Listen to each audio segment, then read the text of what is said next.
குட்டீஸ், இப்ப நான் என்ன சொல்ல போறேன்னா கதை தான் சொல்ல போறேன். நாயும் நிழலும்.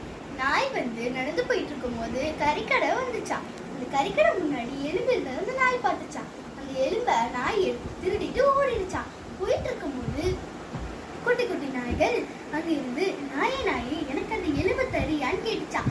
அதுக்கு தான் நாய் சொல்லிச்சான், அது என்னோட எலும்பு, நான் தான் எடுத்தது, எனக்கு தான் சொந்தம், நான் தான் சாப்பிடுவேன்னு சொல்லிச்சான். அதுக்கு சொல்லிட்டு போயிட்டான். அது வீட்டுக்கு போயிட்டு இருக்கும் போது ஒரு பாலம் வந்துச்சான். பாலத்துல எட்டி பார்க்கும் போது கீழே அதோட நிழல் தெரிஞ்சிச்சான். அது அந்த நாய் ஓஹோ, இன்னொரு நாய் தான் தண்ணிக்குள்ள எலும்பு வச்சுட்டு இருக்கா, அந்த எலும்பையும் நம்ம எடுத்துக்கலாம்னு சொல்லிட்டு அந்த நாயை பார்த்து குலைச்சிச்சான். குலைக்கும் போது அது வாயில இருந்த எலும்பு துண்டு கீழே தண்ணிக்குள்ள விழுந்துச்சான். அது எடுக்கிறதுக்கு அந்த நாய் போகும்போது தண்ணிக்குள்ள விழுந்துருச்சான். விழுந்ததுக்கு அப்புறம் ஓஹோ, இப்பதான் எனக்கு புரியுது, அது என்னோட நிழல் தான், நான் தான் தப்பா புரிஞ்சுக்கிட்டேன்னு சொல்லிச்சான். இதோட உங்களுக்கு என்ன புரியுது? இதுல பேராசை பெருநஷ்டம். யாராவது பொருளை நம்ம எடுக்க ஆசைப்பட்டோம்னா நம்மளுக்கு பெருநஷ்டம் தான் கிடைக்கும். இந்த வீடியோ உங்களுக்கு பிடிச்சிருந்தா லைக் பண்ணுங்க, ஷேர் பண்ணுங்க, சப்ஸ்கிரைப் பண்ணுங்க.